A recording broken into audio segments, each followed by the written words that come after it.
Step back from that gate, sir. This flight isn't for people like you."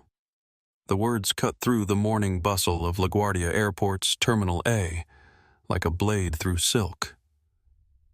Captain Tyler Morrison stood at Gate A15, his 4 gold stripes gleaming under the harsh fluorescent lights blocking the path of a well-dressed black man who held a boarding pass in his steady hand. The man was Damon Brooks, though no one in the crowded gate area knew that yet. What they saw was a tall, athletic figure in his mid-30s, wearing a crisp navy blazer over dark jeans with intelligent eyes that held no trace of the anger such words should have provoked.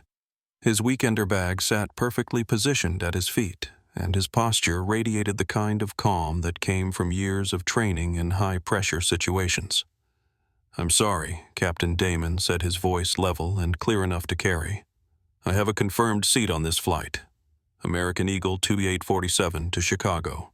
Morrison stepped closer, using every inch of his 6-foot frame to tower over Damon. His silver hair was swept back perfectly, his jaw set in a hard line that suggested this wasn't his first time wielding authority like a weapon. "I don't care what that piece of paper says. I'm responsible for the safety of every soul on this aircraft, and right now you're setting off every alarm I have." Behind the gate counter, Sophia Martinez shifted uncomfortably. At 28, she'd been a gate agent for 3 years and had never seen Morrison act this aggressively toward a passenger. Her hand hovered over her computer terminal, unsure whether to intervene or stay quiet. The captain's word was law in the airline world, but this felt wrong. Very wrong. "Captain Morrison." Damon said, reading the name tag with deliberate care. "What specific safety concern do you have about me?" "You look nervous," Morrison shot back, agitated. "You're sweating. In my 28 years of flying, I've learned to trust my gut, and my gut says you don't belong on my plane." A businessman in line behind them pulled out his phone and started recording. Then another passenger did the same. Within moments, a dozen phones were pointed toward the unfolding confrontation, capturing every word, every gesture, every flash of contempt that crossed Morrison's face. Damon glanced at the growing audience and felt the familiar weight of responsibility settle on his shoulders. He'd been in this position before, though never quite like this. Never when so much was at stake. Never when 187 innocent lives hung in the balance of his ability to remain calm and get on that plane. "Sir," he said, his voice carrying just enough volume for the recording phones to pick up clearly, "I'm a paying passenger with a valid ticket and identification. I've done nothing to warrant this treatment." Morrison's first officer, Derek Phillips, emerged from the jet bridge looking confused. He was younger than his captain, maybe 31, with the kind of eager-to-please demeanor that suggested he'd never challenged Morrison's judgment about anything. "Captain, is there a problem? This passenger is refusing to comply with security protocols," Morrison announced loud enough for the entire gate area to hear. "I need you to call airport security." Derek's eyes widened. He looked at Damon, who stood perfectly still with his hands visible and his expression unchanged, then back at Morrison. "What? What did he do?" "He's being confrontational and evasive," Morrison said. "Post-9/11 protocols give us the authority to deny boarding to any passenger who presents a security risk." Sophia finally found her voice. "Captain Morrison, Mr. Brooks has a valid ticket and ID. He passed through TSA screening. I don't see any." "Did I ask for your opinion?" Morrison snapped, whirling toward her. "You scan the boarding passes. I make the safety decisions." The gate area had grown silent except for the subtle sounds of phones recording and the distant announcements echoing through the terminal. Damon could see children peering around their parents' legs, business travelers shaking their heads in disgust, and elderly passengers looking confused by the sudden hostility. He thought about the man sitting in seat 12F just beyond that jet bridge. Vincent Torres, a ghost who'd eluded federal law enforcement for 18 months. A man connected to 3 murders and a drug cartel operation that stretched from Colombia to Chicago. A man who in exactly 47 minutes would be airborne and potentially unreachable for the next 2.5 hours. The operation had taken 6 months to plan. 3 federal air marshals were already aboard, positioned strategically throughout the cabin. The plan was elegant in its simplicity. Let Torres settle in for what he thought was a routine flight, then arrest him over Indiana airspace where he couldn't run, couldn't hide, and couldn't hurt anyone. But now, Morrison's prejudice was threatening to unravel everything. Captain Damon said, stepping closer and lowering his voice, "I need to board this flight. I'm asking you one professional to another to step aside." Morrison's laugh was harsh and humorless. "Professional, you're not flying anywhere near my aircraft looking like that, acting like that. I don't care how many suits you own or how many fancy words you use. I know your type. My type," Damon repeated, and for the first time there was an edge to his voice that made several passengers lean forward. "That's right, your type, entitled, angry. Probably got that ticket with someone else's credit card. Probably got through security because you people always claim discrimination when anyone questions you." The words hung in the air like a toxic cloud. A woman near the back gasped audibly. A teenage girl tugged on her father's sleeve and whispered, "Dad, this isn't right." Derek Phillips took a half-step back from his captain as if distance might protect him from the fallout he sensed was coming. Sophia's hand moved to her radio, then stopped. She'd never called security on a captain before. She wasn't even sure if she could. Damon felt the moment crystallizing around him. Every phone in the gate area was recording. Every passenger was watching. Every word would be scrutinized, analyzed, shared across social media within minutes.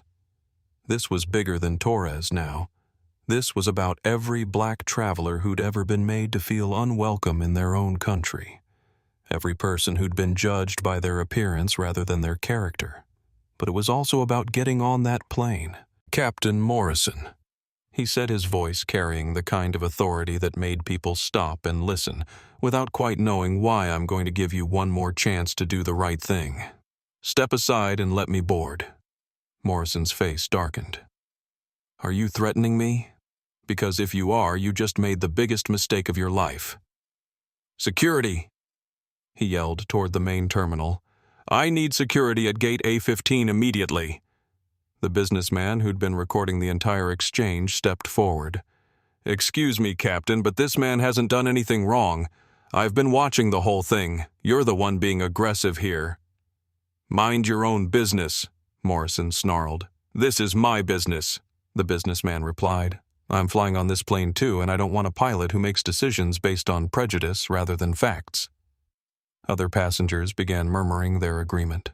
An elderly Hispanic woman called out, "Let him on the plane. He's not bothering anyone." A college student live streaming on her phone had already gathered 500 viewers who were flooding the comments with outrage.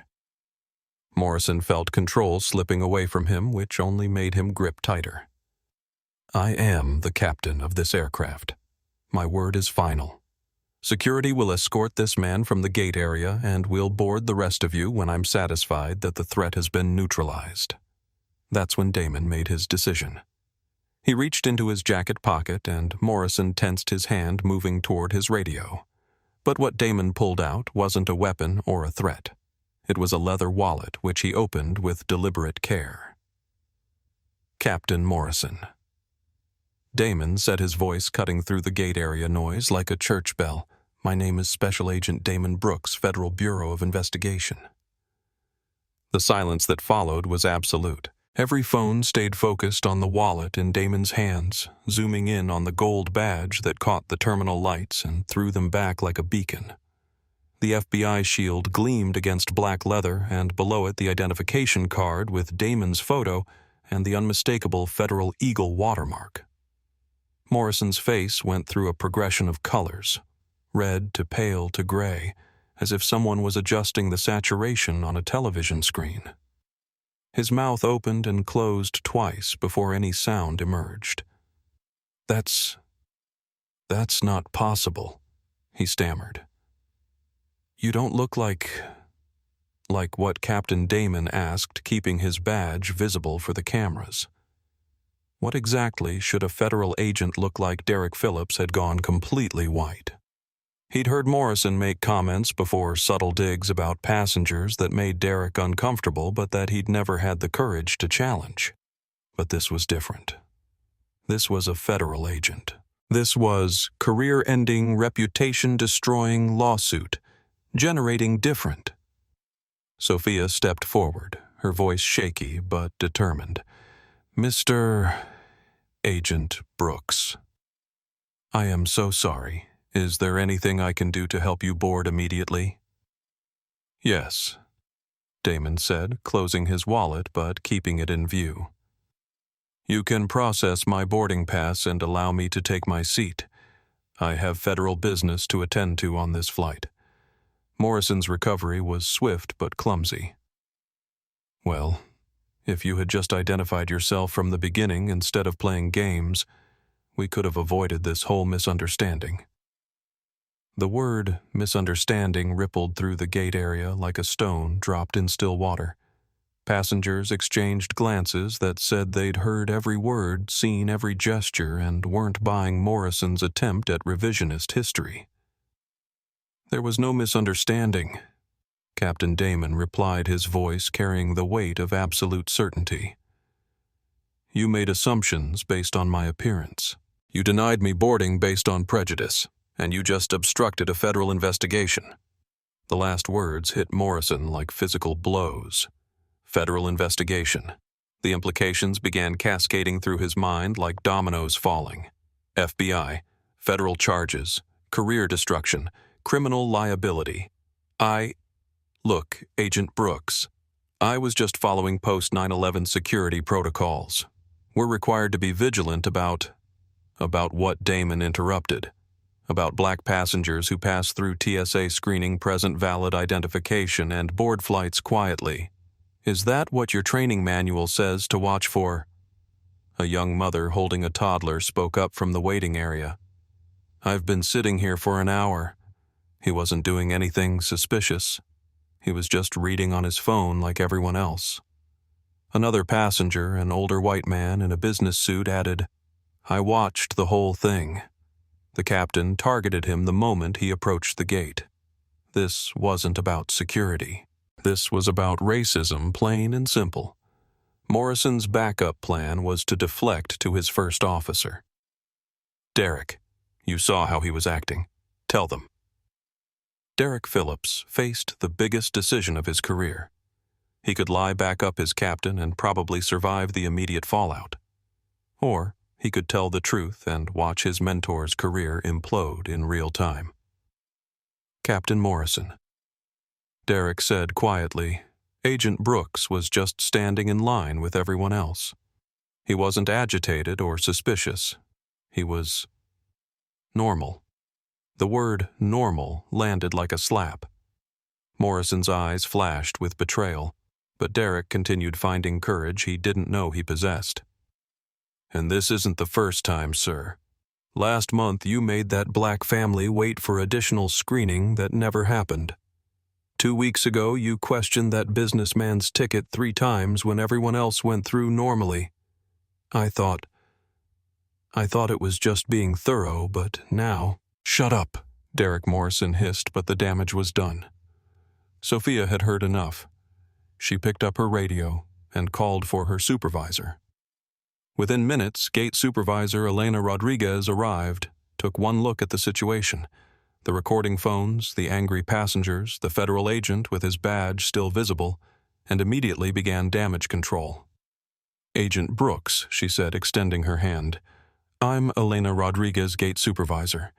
On behalf of American Eagle, I offer my deepest apologies for this incident. Please let us board you immediately and upgrade you to first class as our way of making amends." But Damon shook his head.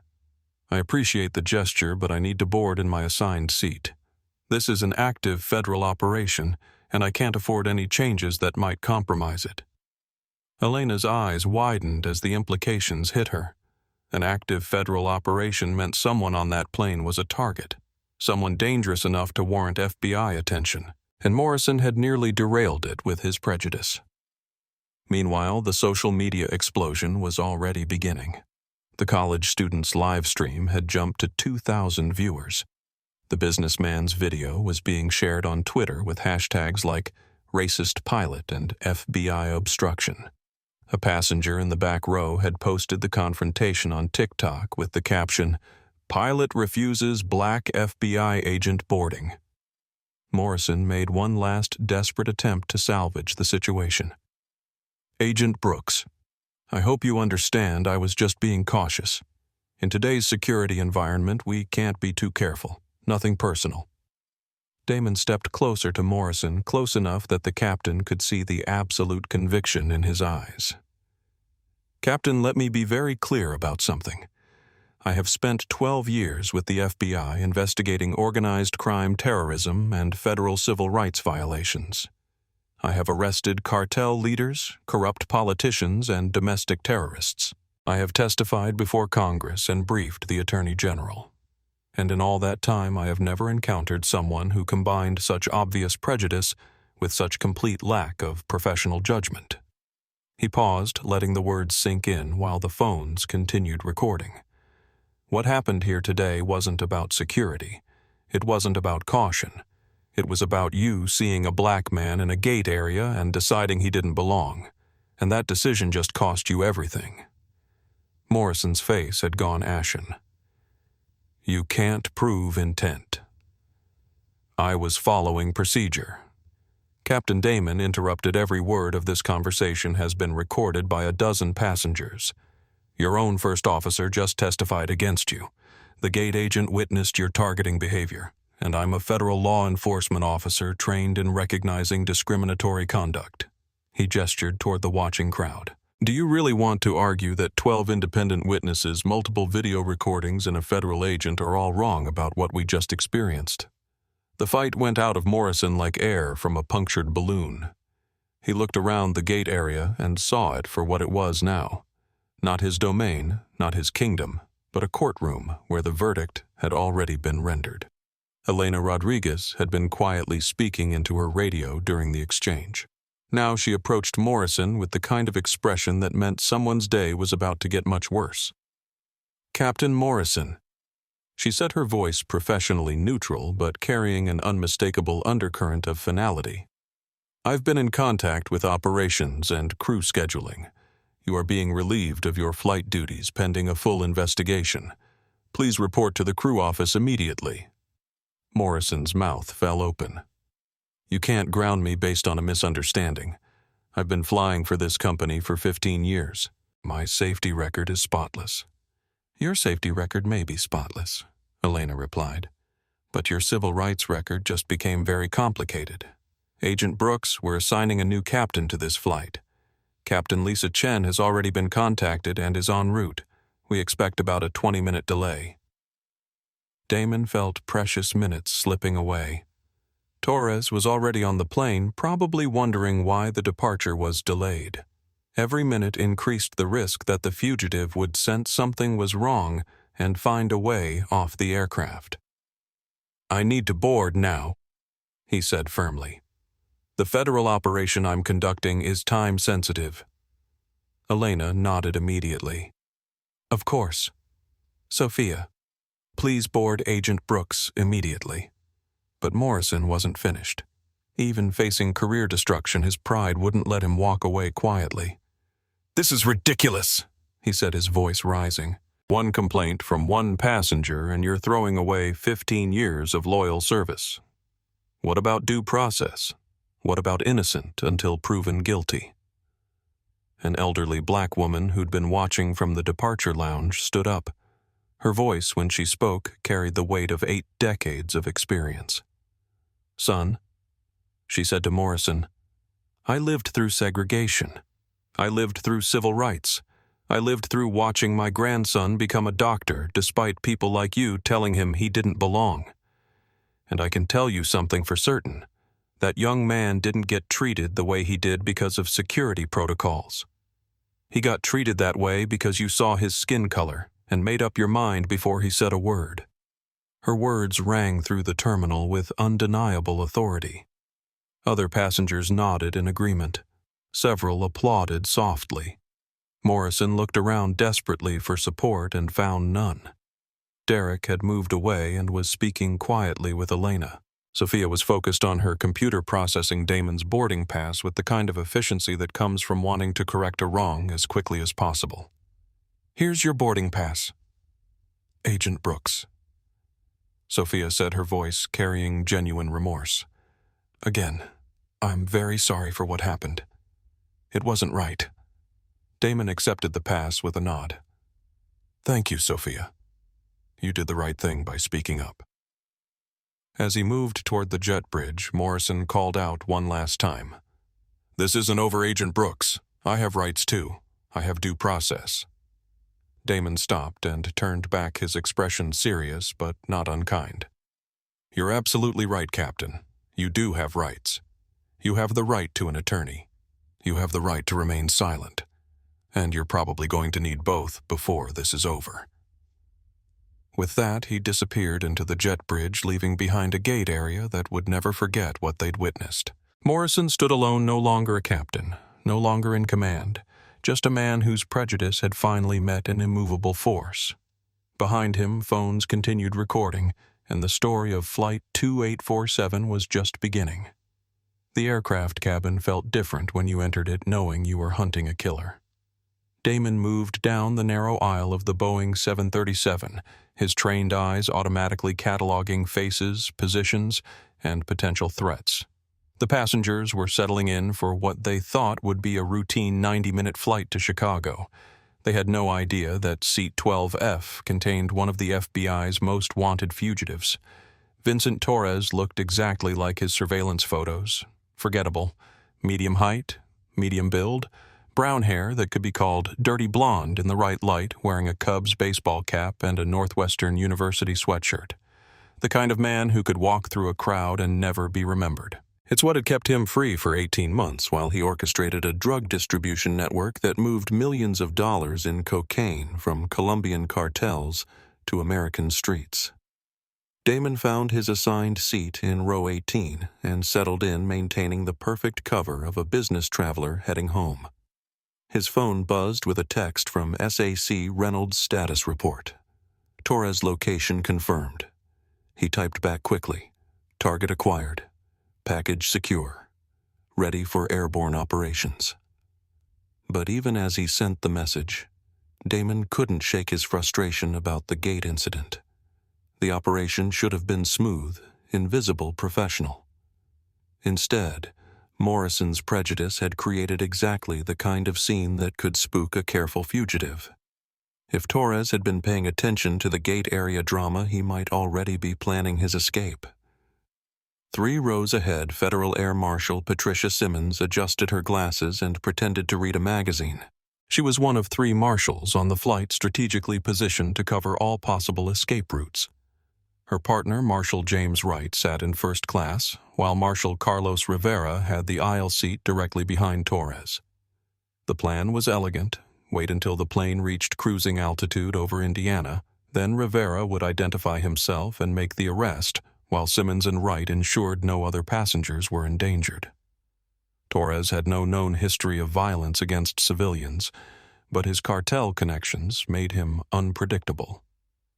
Flight attendant Michelle Park began the safety demonstration, her cheerful voice explaining emergency procedures that everyone ignored. Damon watched Torres carefully. The fugitive seemed relaxed, even bored, scrolling through what looked like a gaming app on his phone. No signs of nervousness or awareness.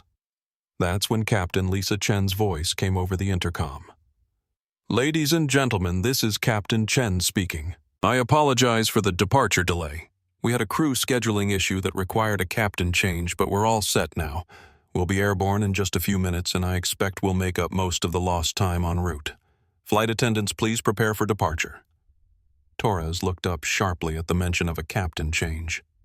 Damon felt his stomach tighten. That kind of last-minute alteration was exactly what could make a paranoid fugitive start asking questions. Sure enough, Torres flagged down Michelle as she walked past. "Excuse me, what happened to the original captain?" Michelle smiled professionally. Just a scheduling adjustment, sir. Captain Chen is excellent. You'll have a very smooth flight. But Torres wasn't satisfied. What kind of scheduling adjustment happens 30 minutes before departure? Did the other pilot get sick? Damon watched the conversation with growing concern. A normal passenger might be mildly curious about delays, but Torres was pressing for details. His body language had changed too, more alert, more focused. I'm really not sure of the specifics, sir. Michelle replied, still smiling but clearly wanting to end the conversation. Would you like something to drink once we're airborne? Torres waved her away and pulled out his phone. Damon couldn't see what he was doing, but the fugitive's fingers were moving rapidly across the screen. Looking up something, checking something, confirming fears that might be building in a criminal mind that had stayed free by trusting no one and questioning everything. Meanwhile, at the gate, the aftermath of Morrison's removal was still playing out. Elena Rodriguez was fielding calls from American Eagle's corporate crisis management team while trying to manage the growing crowd of passengers who wanted to board the delayed flight. Derek Phillips sat in the crew lounge staring at his hands and wondering if he'd just ended his own career along with Morrison's. He'd never directly challenged his captain before, never contradicted him in front of passengers. But watching Morrison target Agent Brooks had felt like watching someone pour gasoline on their own reputation and strike a match. Sophia Martinez was dealing with her own crisis of conscience. She'd seen Morrison's pattern before, the subtle delays, the extra questions, the random additional screenings that always seemed to target minority passengers. She'd told herself it was just thoroughness, just a captain being extra careful in a dangerous world. But Agent Brooks had forced her to confront the truth she'd been enabling discrimination by staying silent. Her supervisor, Elena, was on the phone with the FBI liaison's office at LaGuardia, trying to understand the scope of the federal investigation that Morrison had almost derailed. What she learned made her stomach drop. A terrorism investigation, she repeated into the phone. Active targets on the aircraft. My God, how close did we come to... The answer came in the form of a very serious federal agent explaining that Captain Morrison's racist grandstanding had nearly compromised an 18-month investigation into a cartel-connected killer. Elena realized that American Eagle wasn't just facing a civil rights lawsuit. They were looking at potential federal charges for obstruction of justice. Back on the plane, Torres had made a decision. He unbuckled his seatbelt and stood up, ignoring the flight attendant's announcement that passengers should remain seated during taxi preparation. He walked toward the front of the plane, moving with the kind of purposeful stride that made Marshal Rivera's hand move instinctively toward his concealed weapon. "Excuse me," Torres said to Michelle, who was securing the galley for departure. "I need to get off the plane."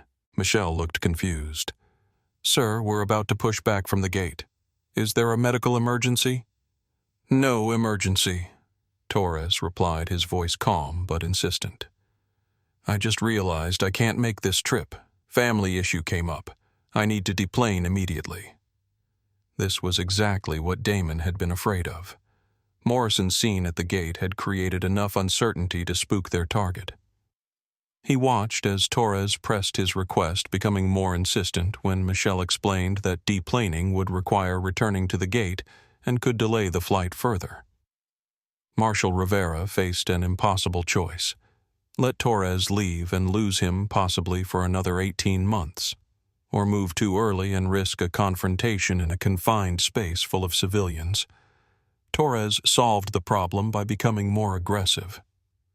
"Look, I don't care about your procedures or your delays. I'm getting off this plane right now. Call the gate, call the captain, call whoever you need to call, but open that door." The fugitive's voice had risen enough to attract attention from other passengers. A businessman in row 3 looked annoyed. A mother with young children seemed nervous. The atmosphere in the cabin was shifting from routine travel to something more tense. That's when Captain Chen's voice came over the intercom again, and her words changed everything. "Flight attendants, please prepare for an immediate return to gate. We have a passenger request that requires deplaning. Damon felt the operation slipping away. 18 months of investigation, thousands of hours of surveillance, millions of dollars in resources all about to walk away because a racist pilot had created a scene that spooked their target. But Torres, emboldened by getting his way, made a critical mistake. As the plane began taxiing back toward the gate, he pulled out his phone and made a call. "It's me," he said, apparently thinking the engine noise would cover his voice. "Something's wrong here. Flight got delayed. Captain got switched too much attention. I'm scrubbing and going to ground position Alpha. Have extraction ready at O'Hare just in case." Marshal Rivera heard every word. So did Damon, and so did the FBI surveillance equipment that had been monitoring Torres's known phone numbers for 6 months. Ground Position Alpha was a safe house in Gary, Indiana. Extraction at O'Hare meant Torres had backup plans and backup teams. This wasn't just about arresting one fugitive anymore. This was about rolling up an entire network. Rivera made eye contact with Damon and nodded almost imperceptibly. They both understood Torres couldn't be allowed to leave the aircraft. The risk was too great, the intelligence too valuable. As the plane approached the gate, Torres stood up again, gathering his carry-on bag with the kind of efficient movement that suggested he'd practiced quick escapes before. He was 3 steps from freedom, 3 steps from disappearing back into the criminal underground. That's when Damon made his move. "Vincent Torres," he called out, standing up in the aisle.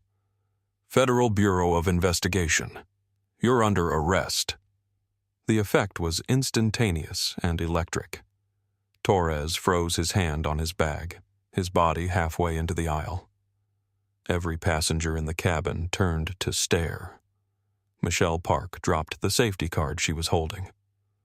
"Don't move," Marshal Rivera added, rising from his seat behind Torres and revealing his badge. "Federal Air Marshal. Keep your hands visible." Torres looked around desperately, seeing Marshal Simmons standing up in row 7, seeing Marshal Wright moving down from first class. He was surrounded, trapped in a metal tube with nowhere to run. For a moment, Damon thought Torres might try to fight or take a hostage. The fugitive's eyes darted toward the mother with children, toward the elderly passengers, calculating options and finding none that didn't end in disaster. Then Torres did something unexpected. He laughed. 18 months, he said, shaking his head as he slowly raised his hands. 18 months I've been free, and I get caught because some racist pilot throws a tantrum at the gate. He looked directly at Damon. "You're the FBI agent from the gate, aren't you? The one the captain tried to keep off the plane? Man, that's some karma right there. That bigoted idiot probably thought he was protecting his precious passengers from you. Instead, he led you right to me." As Rivera moved to handcuff Torres, the fugitive continued talking almost conversational now that his run was over. "You want to know the truth? I was going to disappear after Chicago. One last deal, then retire to a beach somewhere with no extradition treaty. But that scene at the gate made me nervous, made me think someone was watching, made me paranoid enough to run." He looked around the cabin full of shocked passengers and recording phones. "Turns out I was right about being watched. I was just wrong about who was doing the watching. That captain's prejudice saved your operation agent. Hope you send him a thank you card from prison." As federal agents secured Torres and began reading him his rights, Damon reflected on the twisted irony of the situation. Morrison's racism had nearly destroyed the investigation, but Torres's paranoid reaction to that racism had ultimately made the arrest possible. Sometimes justice came from the most unexpected places. The news broke within an hour. By 10:30 a.m., Eastern racist pilot was trending on Twitter with over 100,000 tweets. The live stream video had been viewed 2.3 million times. Cable news networks were already running segments with titles like "FBI Agent Profiled at Airport Gate" and "Pilot's Prejudice. Nearly Destroys Federal Investigation." In American Eagle's corporate headquarters in Dallas, Chief Operating Officer Jennifer Walsh watched the social media storm unfold in real time, while fielding increasingly frantic calls from the legal department public relations team and several very angry board members. "How bad is it?" asked CEO Robert Manning as he burst into her office. Jennifer gestured at the bank of monitors displaying Twitter feeds, news coverage, and stock prices. American Eagle stock is down 12% in pre-market trading. We've got congressional offices calling for hearings. The NAACP has already issued a statement, and the FBI wants to meet about potential obstruction of justice charges. Manning sank into a chair. Obstruction of justice. For what Morrison's actions nearly compromised an active terrorism investigation, Jennifer explained. They were tracking a fugitive connected to drug cartels and multiple murders. The agent he targeted was conducting a federal operation that Morrison almost derailed through sheer prejudice. The full scope of Morrison's catastrophic error was becoming clear. This wasn't just about hurt feelings or bad optics. A federal investigation that had taken 18 months to develop had nearly collapsed because one pilot couldn't see past his own bias. Meanwhile, at LaGuardia Airport, Morrison sat in the crew office facing termination paperwork and the growing realization that his career was over. Assistant Chief Pilot Sandra Williams read from a prepared statement while Morrison's union representative took notes. Captain Morrison, based on witness statements, video evidence, and the testimony of your own first officer, American Eagle is initiating immediate termination proceedings. You are charged with violation of company policy regarding equal treatment of passengers in subordination toward federal law enforcement and conduct detrimental to the company's reputation. Morrison's lawyer, hastily called from Manhattan, tried to mount a defense. My client was exercising his authority as captain to maintain flight safety. The procedures manual clearly states. The procedures manual, Sandra interrupted, does not authorize discriminatory treatment of passengers based on race. It does not permit captains to deny boarding to federal agents conducting lawful business. And it certainly doesn't cover creating public relations disasters that cost the company hundreds of millions in market capitalization. The union representative, Mike Torres, shifted uncomfortably. In 30 years of representing pilots, he'd never seen a case this clear-cut or this damaging. Morrison hadn't just violated company policy, he'd created a federal incident with national implications. Captain Morrison Mike said quietly, "I have to advise you that the union's ability to defend this case is extremely limited. The evidence is overwhelming. The damage is massive, and frankly, your actions were inexcusable." Morrison's face flushed red. "So, you're abandoning me too. 15 years of loyal service, spotless safety record, and you're throwing me under the bus because of one misunderstanding. 15 years during which you apparently profiled minority passengers?" Sandra replied, consulting her notes. "We've had 3 other complaints filed just this morning from passengers who recognized your name and came forward with similar incidents. A black businessman who was subjected to additional screening last month. A Hispanic family that was delayed for documentation review when their papers were perfectly valid. An Asian American passenger who was questioned about his English proficiency despite being born in Texas." Morrison's mouth fell open. "Those were legitimate security concerns. I was being thorough." "You were being racist," Sandra said bluntly, "and you've been getting away with it because your victims didn't have the platform or the resources to fight back. Agent Brooks just happened to be the wrong man to target. The FAA investigation was already underway. Inspector General Patricia Hayes had assembled a team to review Morrison's entire flight history looking for patterns of discriminatory behavior. What they found was disturbing and extensive. In the past 2 years alone, Morrison had initiated 47 additional security screenings, 43 of them involving minority passengers. He had delayed flights for documentation irregularities that were later found to be non-existent. He had filed passenger disturbance reports that painted minority travelers as aggressive or threatening when video evidence showed they were simply asking routine questions. Dr. Marcus Johnson, a Harvard-educated cardiologist, came forward to describe being removed from Morrison's flight 6 months earlier for suspicious behavior that consisted of reading a medical journal and taking notes. "I thought it was just an isolated incident," Dr. Johnson told reporters. "Now I realize it was part of a pattern."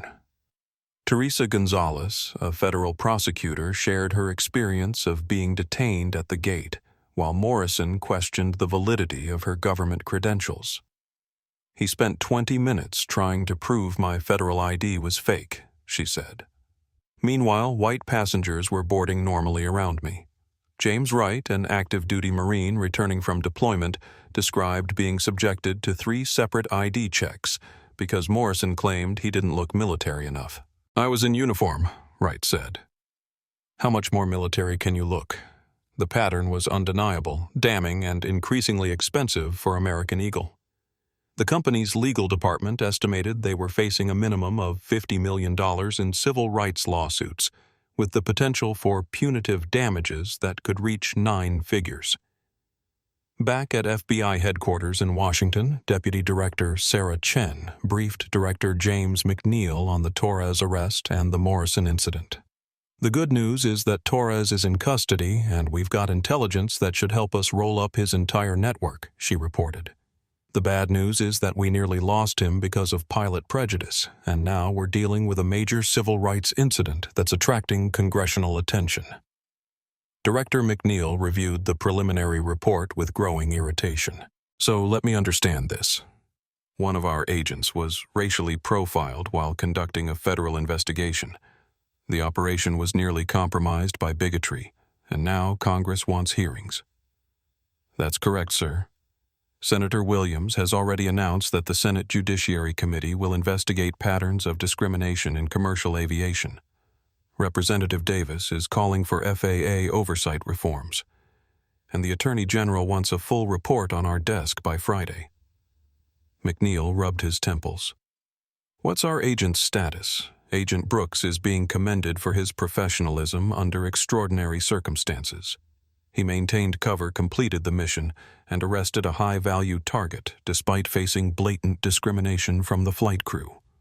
And the pilot, terminated by American Eagle under FAA investigation, facing potential federal charges and reportedly consulting with criminal defense attorneys." The ripple effects continued to spread. Derek Phillips Morrison's first officer found himself in an impossible position. His honest testimony had helped convict his captain, but it had also destroyed any chance of advancement within the tight-knit aviation community where Morrison had friends and allies. "You did the right thing," his girlfriend assured him that evening as they watched the news coverage. "You told the truth." "I know," Derek replied, staring at his phone where he'd received 17 text messages from pilot colleagues, some supportive, others accusatory. "But the right thing might have just ended my career too." Sophia Martinez faced her own reckoning. Her supervisor commended her for ultimately speaking up, but the guilt of her previous silence weighed heavily. How many passengers had she watched Morrison target without saying anything? How many people had been humiliated while she stayed quiet to avoid confronting her captain? "I'm going to testify," she told Elena Rodriguez, "about the other incidents, about the pattern. Those passengers deserve to know they weren't imagining things." Elena nodded approvingly. "It won't be easy. Morrison's defenders will try to discredit you. They'll say you're just trying to save your job." "Then let them try," Sophia said with new determination. "I've been quiet long enough. The FBI's terrorism task force was already exploiting the intelligence gained from Torres's phone calls. Safe houses were being raided, associates were being arrested, financial networks were being dismantled. What had started as the pursuit of one fugitive was becoming the largest cartel takedown in years. But the law enforcement victory was overshadowed by the civil rights implications. Agent Brooks' experience had highlighted how discrimination could compromise national security operations. If a federal agent could be targeted for racial profiling while conducting official business, what did that say about the treatment of ordinary citizens? The answer came in a flood of similar stories. Social media filled with accounts from travelers who had faced suspicious scrutiny, additional screening, and hostile treatment from airline personnel. Airline racism joined racist pilot as trending topics, and suddenly Captain Morrison's individual bigotry became emblematic of broader problems in commercial aviation. American Eagle's crisis management team worked around the clock to contain the damage, but the story had taken on a life of its own. Every news cycle brought new revelations, new witnesses, new evidence of Morrison's discriminatory behavior. The company's stock price continued falling. Corporate sponsors began distancing themselves. Labor unions that had initially defended Morrison's right to due process quietly withdrew their support as the evidence mounted. By the end of the first day, Morrison had gone from being a veteran captain with a spotless safety record to being the poster child for prejudice in aviation. His name was being mentioned in the same breath as historical figures known for discrimination and hate. The man who had thought himself king of his aircraft found himself dethroned, disgraced, and facing the possibility of federal prosecution. The uniform that had once been his source of authority became a symbol of shame. Morrison's fall from grace was swift, complete, and entirely self-inflicted. He had destroyed his own career, damaged his company's reputation, and nearly compromised a federal investigation, all because he couldn't see past the color of a passenger's skin. As he sat in his empty house that evening, watching news anchors dissect his behavior and legal analysts predict his future, Morrison finally began to understand the true cost of prejudice. It hadn't just hurt Agent Brooks. It had destroyed everything Morrison had worked for, everything he had been proud of, everything that had defined his identity for the past 15 years. The reckoning had begun, and there would be no way back from it. 3 days after the arrest, Vincent Torres dropped a bombshell that no one saw coming. Special Agent Damon Brooks sat across from the fugitive in Federal Holding Facility No. 7, a sterile interrogation room with gray walls and fluorescent lighting that made everyone look tired. Torres had been processed, arraigned, and assigned counsel, but he'd specifically requested to speak with the agent who had arrested him. "You want to hear something that'll blow your mind," Torres said, leaning back in his chair with the casual confidence of a man who knew he held valuable cards. Damon had been through hundreds of these sessions. Suspects often tried to bargain, threaten, or manipulate their way to better treatment. He kept his expression neutral. "I'm listening." Torres smiled, and there was something genuinely amused in his expression. "That racist pilot you dealt with? He saved your life. Probably saved the lives of everyone on that plane." "What are you talking about?" "Chicago wasn't my destination," Torres continued. "It was my hunting ground. See, I wasn't running from you guys. I was running to something. One last job before retirement." He paused, enjoying the confused look on Damon's face. "You ever heard of Operation Skyfall?" Damon's blood ran cold. Skyfall was a classified intelligence report about potential terrorist threats to commercial aviation. The fact that Torres knew the name meant the fugitive was connected to something much larger and more dangerous than drug trafficking. "Keep talking," Damon said. Torres stretched his arms, completely relaxed despite the handcuffs. "My cartel connections go deeper than your files show. We weren't just moving drugs, we were moving specialists, bomb makers, chemical experts, people with skills that certain organizations find very valuable." The room suddenly felt smaller. Damon activated the recording device and called for his supervisor to join the interrogation. This was no longer about drug distribution. This was about national security. 6 months ago, Torres continued, "I was contracted by a cell operating out of Detroit. Domestic terrorists, but with international backing. They wanted something big, something that would make 9/11 look like a practice run." Supervisory Agent Rebecca Martinez entered the room and took a seat beside Damon. "Mr. Torres, you understand that anything you tell us can be used in your prosecution. I understand I'm looking at life in prison either way. Torres replied. So let me tell you about the most ironic twist in criminal justice history. He leaned forward, his casual demeanor becoming more serious. The plan was elegant.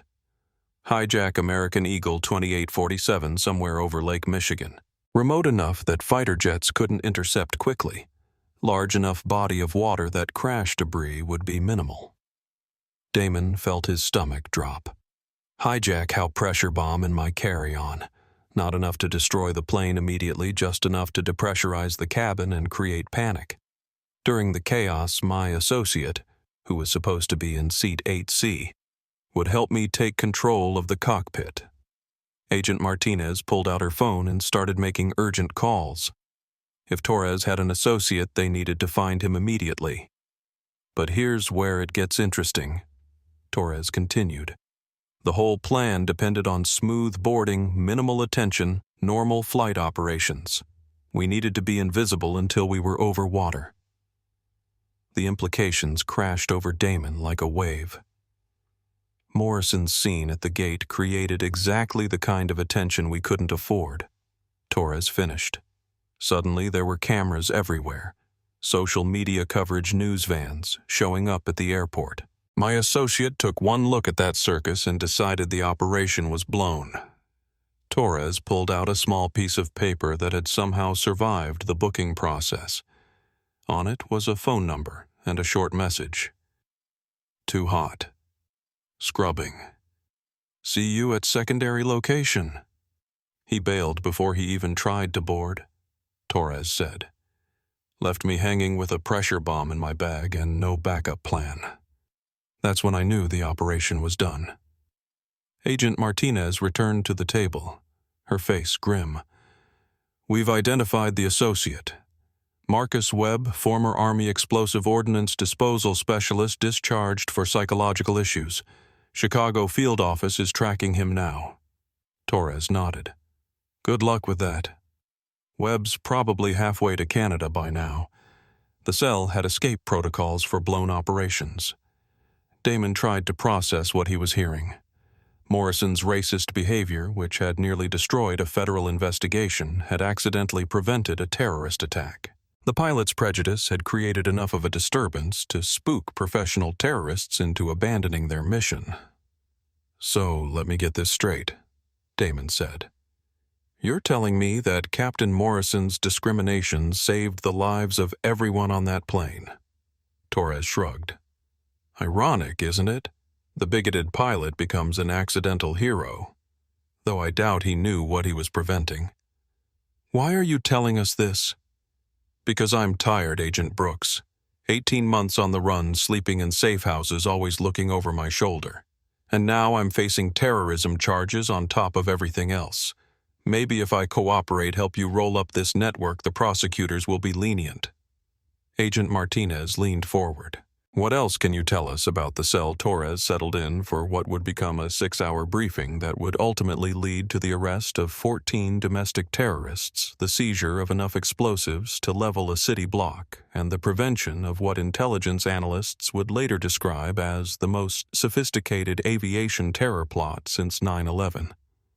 But even as Torres provided crucial intelligence, the irony of the situation weighed heavily on everyone involved. Morrison's career-ending act of prejudice had inadvertently saved hundreds of lives. The story broke 2 weeks later when the Justice Department announced the terrorist arrests. The headlines were Extraordinary Racist Pilot Accidentally Prevents Terror Attack. Bigotry Saves Flight. When discrimination becomes national security. Morrison, who had been living in isolation since his termination, suddenly found himself at the center of a media firestorm unlike anything he could have imagined. His lawyer received calls from news producers, documentary filmmakers, and book publishers, all wanting to tell the story of the prejudiced pilot who became an unwitting hero. But Morrison himself wasn't interested in interviews or redemption narratives. Sitting in his cramped studio apartment in Queens, he watched the news coverage with a mixture of confusion and horror. I didn't save anyone, he told his lawyer during one of their rare conversations. I was just being... He trailed off, unable to finish the sentence. Racist, his lawyer finished. You were being racist, Tyler. And somehow, some way that racism prevented a terrorist attack. The moral complexity of the situation created unprecedented legal challenges. Civil rights groups insisted that Morrison's motives were irrelevant. He had discriminated against a federal agent and violated numerous policies. His defenders argued that regardless of his intentions, his actions had objectively saved lives. The Department of Justice found itself in the impossible position of prosecuting a man for actions that had prevented mass casualties. Federal prosecutors wanted to pursue civil rights charges, but political pressure was building to consider Morrison's unintended heroism. Senator Patricia Williams, chairwoman of the Senate Judiciary Committee, announced hearings on the incident. This case raises profound questions about intent versus outcome, she said in a prepared statement. Can we prosecute someone for discrimination when that discrimination arguably saved hundreds of lives? But Agent Brooks, the victim of Morrison's prejudice, had his own perspective on the matter. Speaking at a civil rights conference in Washington, Damon addressed the complexity directly. Let me be very clear about something. Captain Morrison didn't prevent a terrorist attack through heroism or good judgment. He prevented it through blind prejudice that happened to create the wrong environment for the terrorists' plans. The audience listened intently as Damon continued. If we start praising discrimination because it occasionally produces positive outcomes by accident, we're setting a dangerous precedent. Morrison targeted me because of my race, not because he suspected terrorism. The fact that his racism happened to disrupt a terror plot doesn't make racism acceptable. His words carried weight throughout the legal and political establishment. This wasn't about celebrating bigotry. It was about holding people accountable for their actions regardless of unintended consequences. The FBI's investigation into the domestic terror cell revealed the full scope of what Morrison had unknowingly prevented. The pressure bomb in Torres's carry-on would have created rapid decompression at 35,000 feet, causing panic and potentially incapacitating crew members. During the chaos, Torres and Webb would have stormed the cockpit and taken control of the aircraft. Their plan was to fly the hijacked plane into the Willis Tower in Chicago during rush hour, when the building would be filled with workers. Intelligence estimates suggested the attack could have killed over 3,000 people and caused economic damage in the tens of billions of dollars. Webb, the associate who had fled when he saw the commotion at the gate, was eventually tracked down in a cabin in northern Wisconsin. When arrested, he was found with detailed floor plans of the Willis Tower timing schedules for maximum occupancy and a manifesto declaring war on American capitalism. The operation was months in the planning. FBI counterterrorism chief David Kim explained during a classified briefing to congressional leaders. They had studied flight patterns, security procedures, and crew protocols. The only thing they hadn't accounted for was a racist pilot creating a scene that would attract too much attention. Torres's cooperation led to the dismantling of the entire network. Safe houses in Detroit, Cleveland, and Milwaukee were raided. Weapons caches were discovered. Financial networks were frozen. What had started as a drug trafficking investigation had uncovered and prevented one of the most ambitious domestic terror plots in American history. But the central question remained what to do about Morrison. Legal scholars debated the case in law journals and academic conferences. The concept of beneficial discrimination entered the public discourse. Some argued that Morrison deserved recognition for his role in preventing the attack regardless of his motivations. Others insisted that praising racism, even when it produced good outcomes, would set a catastrophic precedent.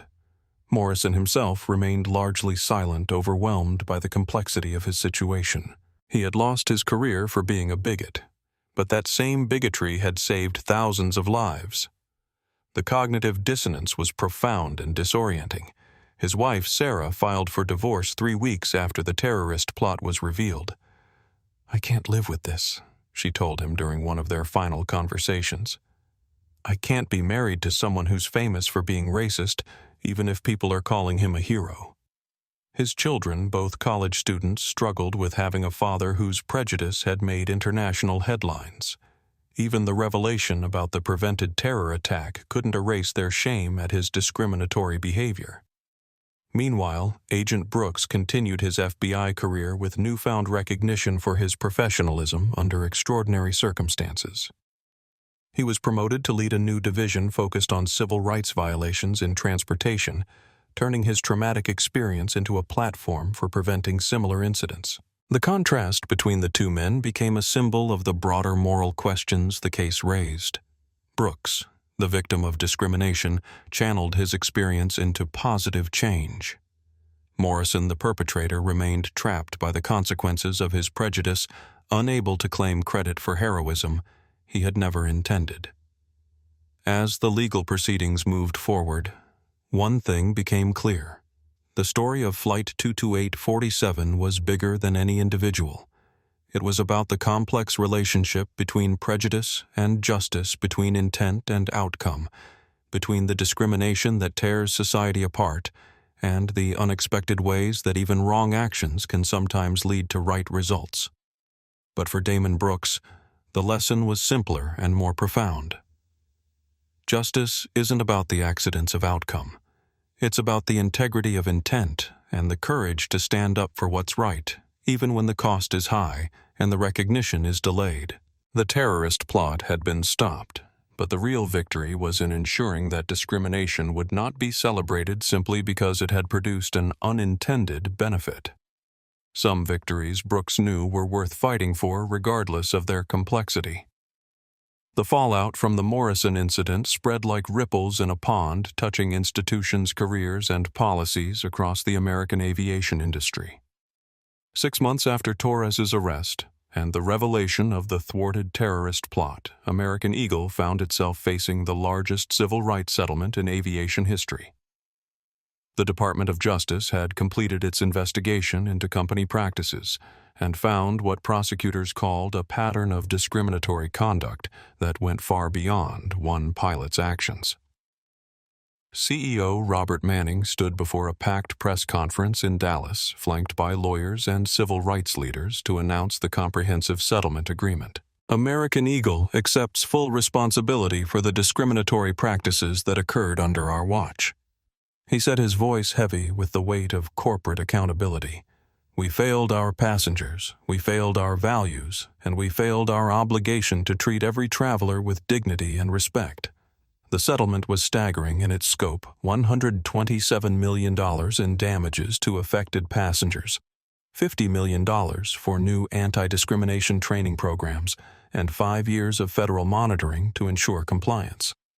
But beyond the financial cost was something more significant: a complete overhaul of how airlines approached passenger treatment and crew training. Sophia Martinez, the gate agent who had ultimately spoken up against Morrison's behavior, found herself at the center of the industry transformation. Now serving as American Eagle's Director of Passenger Experience Equity, she oversaw implementation of new protocols that would prevent future discrimination. Every boarding process is now monitored by supervisors, she explained to a congressional subcommittee investigating aviation civil rights. Crew members receive monthly bias awareness training, and we've established anonymous reporting systems for passengers and employees to flag discriminatory behavior. The changes extended far beyond American Eagle. The FAA implemented new regulations requiring bias training for all flight crew members. The Department of Transportation established a Civil Rights in Aviation task force. Airlines industry-wide adopted new passenger Bill of Rights protections. Derek Phillips Morrison's former first officer had initially worried that his truthful testimony would end his career. Instead, he found himself promoted to captain and selected to lead American Eagle's new crew integrity program. Speaking up was the hardest thing I'd ever done, he told a gathering of airline employees. But staying silent would have been harder to live with. We can't let loyalty to colleagues override our responsibility to passengers. The ripple effects reached into pilot training programs across the country. Aviation schools added mandatory courses on bias recognition and civil rights law. The story of Morrison's downfall became a case study taught in crew resource management classes. Captain Lisa Chen, who had taken over Morrison's flight that morning, became a symbol of professional competence in contrast to Morrison's prejudice. She was promoted to chief pilot for American Eagle's Northeast Division and frequently spoke at industry conferences about leadership and ethical decision-making. A captain's authority comes with responsibility, she told audiences. We're not just flying planes, we're protecting the rights and dignity of every person who trusts us with their lives. Meanwhile, Morrison himself had virtually disappeared from public view. Living in a small apartment in New Jersey and working occasional shifts as a freight dispatcher, he avoided all interview requests and public appearances. The man who had once commanded a $150,000 salary and the respect of his peers now earned barely above minimum wage in anonymous obscurity. His former colleagues were divided in their opinions. Some felt he had been unfairly scapegoated for broader industry problems. Others believed his disgrace was entirely self-inflicted and long overdue.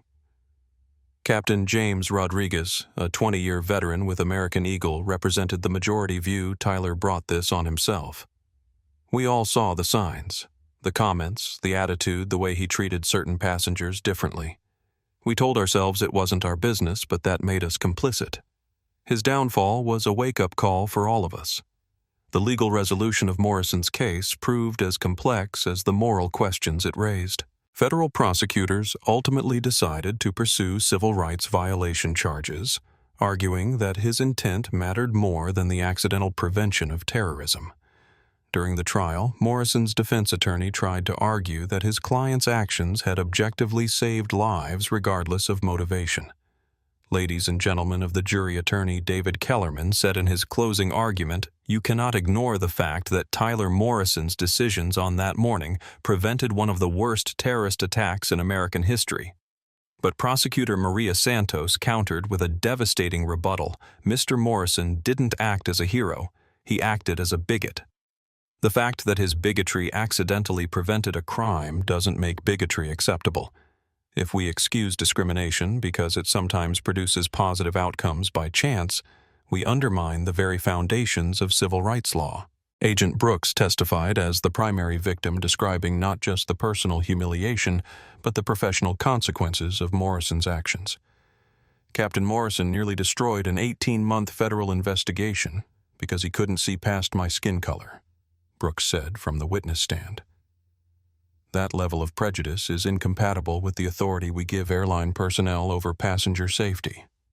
The jury deliberated for 3 days before reaching a unanimous verdict: guilty on federal civil rights violations, guilty on obstruction of justice, guilty on violation of federal aviation regulations. Morrison was sentenced to 18 months in federal prison and a $75,000 fine. But the story of Torres's terrorist plot continued to complicate public opinion about Morrison.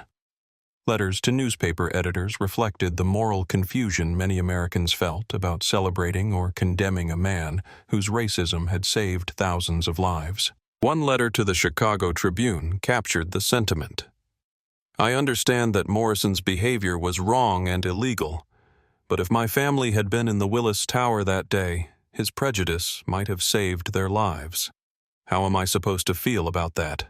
Civil rights leaders struggled with similar complexity while maintaining clear moral positions. NOACP President Michael Thompson addressed the dilemma directly. We cannot and will not celebrate discrimination even when it produces positive outcomes. The precedent of praising racist behavior because it accidentally prevented crime would be catastrophic for civil rights protection. The FBI's Counterterrorism Division extracted enormous value from Torres's cooperation. The intelligence he provided led to arrests in 7 states and 3 countries. The domestic terror network was completely dismantled, with prosecutions resulting in sentences totaling over 400 years in federal prison. Special Agent Brooks found himself promoted to Supervisory Special Agent and assigned to lead the FBI's new Aviation Civil Rights Unit, a division created specifically in response to the Morrison incident. His first major initiative was establishing liaison relationships with major airlines to prevent discrimination from compromising future investigations. "We learned that bigotry isn't just morally wrong.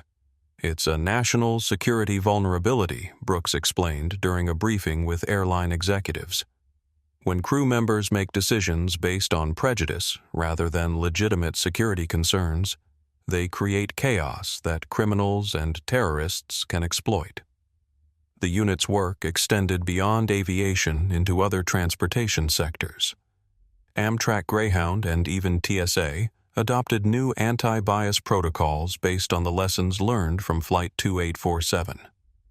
Sofia Martinez's transformation from complicit bystander to advocacy leader became a model for employees across the service industry. She spoke at conferences, testified before Congress, and helped draft legislation strengthening protections against transportation discrimination.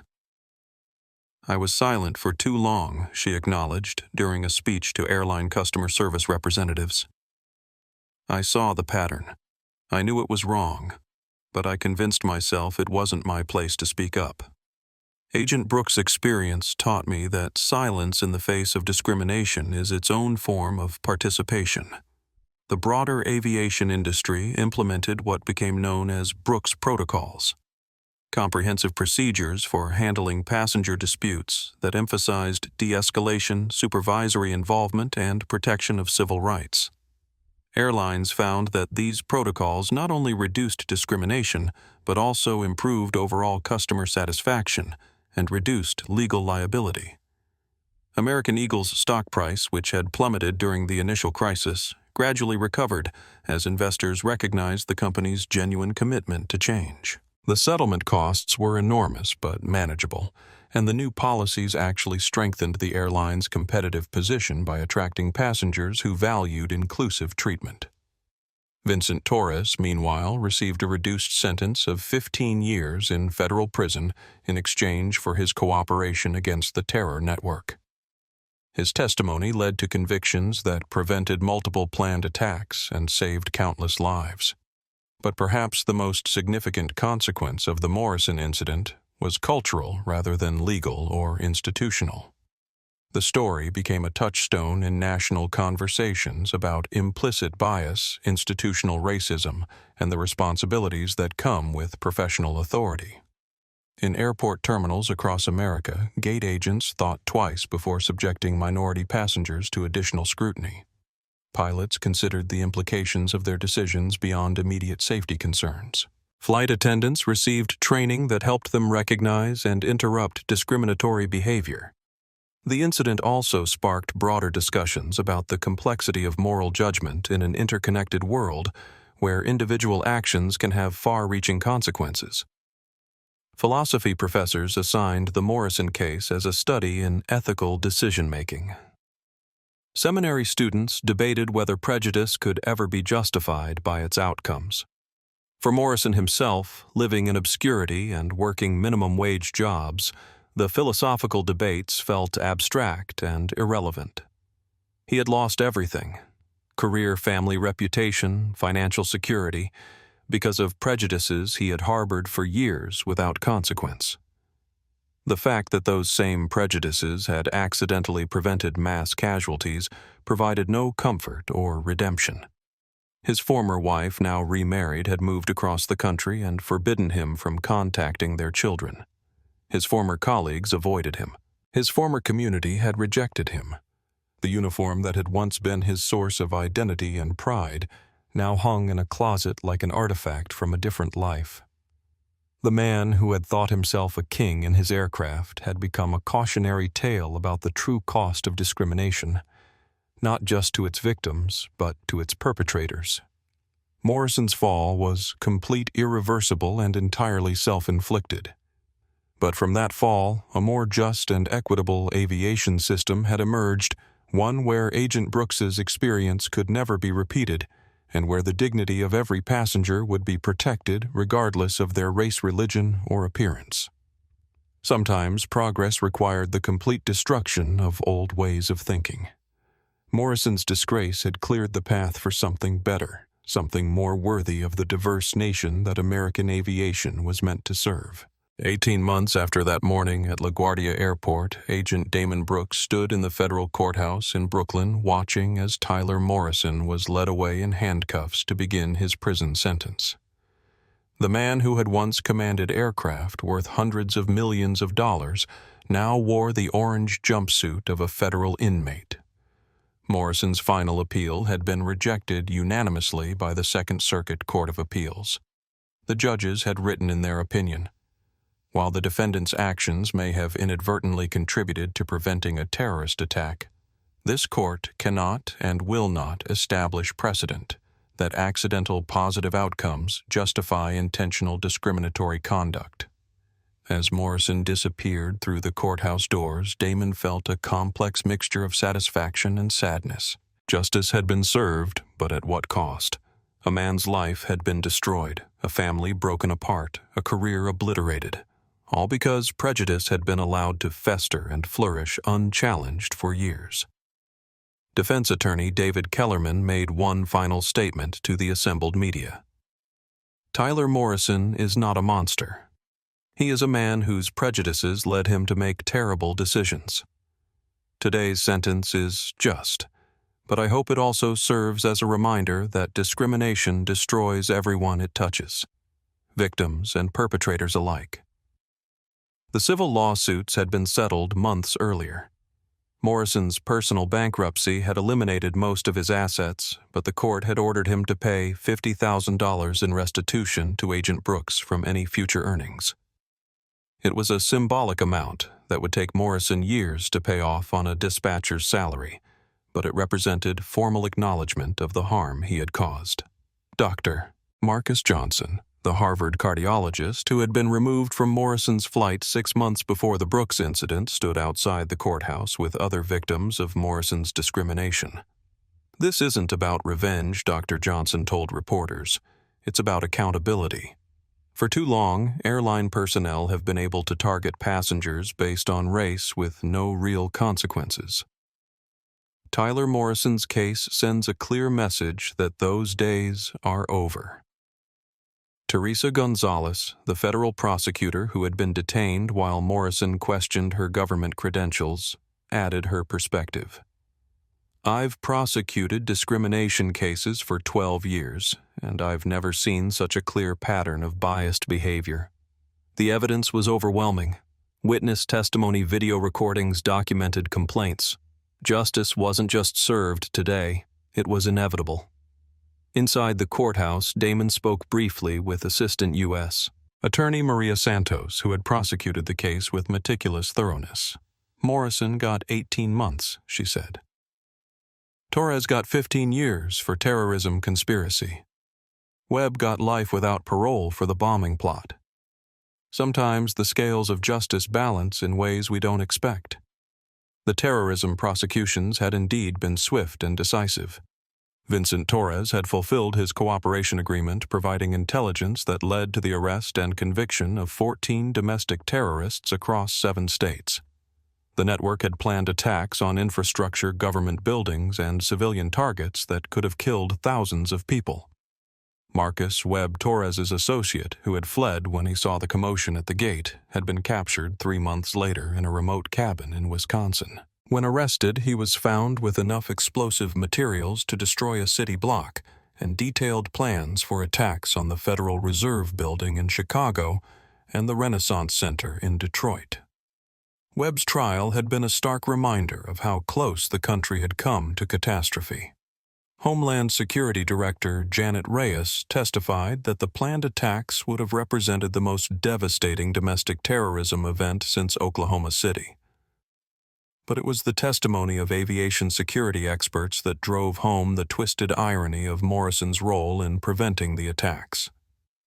The terrorists' plan depended entirely on maintaining a low profile during boarding, explained Dr. Sarah Kim, a former TSA administrator who now worked as a private consultant. Any unusual attention or commotion would have caused them to abort the mission.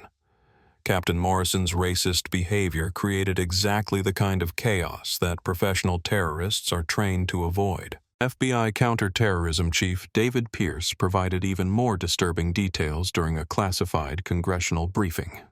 If Torres and Webb had succeeded in hijacking Flight 2847, they planned to crash it into the Willis Tower during morning rush hour. Our estimates suggest casualty figures would have exceeded 3,000 deaths with economic damage in the tens of billions. The revelation that Morrison's prejudice had accidentally saved thousands of lives complicated public opinion, but didn't change the legal or moral conclusions. Federal judges, civil rights leaders, and law enforcement officials maintained that intent mattered more than outcome when evaluating discriminatory behavior. Representative Sarah Williams, who had chaired the congressional hearings on the incident, summarized the consensus view. We cannot create a precedent where discrimination is praised simply because it occasionally produces positive results by accident. That logic would justify virtually any form of prejudice as potentially beneficial.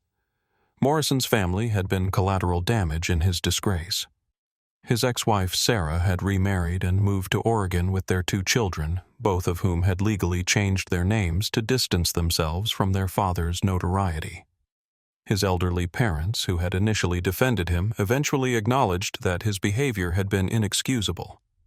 His mother, in a rare interview with the local newspaper, expressed the family's complex emotions. "We love Tyler, but we can't excuse what he did. That FBI agent didn't deserve to be treated that way. Those other passengers didn't deserve it either. Our son was wrong, and he's paying the price." The financial cost had been as devastating as the legal consequences. Morrison's pension had been forfeited due to his criminal conviction. His house had been sold to pay legal bills. His pilot's license had been permanently revoked. At 53 years old, he faced the prospect of starting over with no specialized skills, no savings, and a federal conviction that would limit his employment prospects for the rest of his life. Meanwhile, the lives of those who had opposed Morrison's discrimination flourished. Derek Phillips, the first officer who had testified truthfully about his captain's behavior, had been promoted to captain and was now training other pilots in bias awareness and crew resource management. Sophia Martinez had become a national advocate for transportation equity, traveling the country to speak about the importance of confronting discrimination in the workplace. Her transformation from silent bystander to outspoken advocate inspired similar changes throughout the service industry. I learned that silence in the face of injustice is its own form of participation, she told a conference of airline employees in Las Vegas. When we see discrimination happening and do nothing, we become part of the problem. Speaking up isn't always easy, but it's always right. Agent Brooks had been promoted twice since the incident and now served as Deputy Assistant Director of the FBI's Civil Rights Division.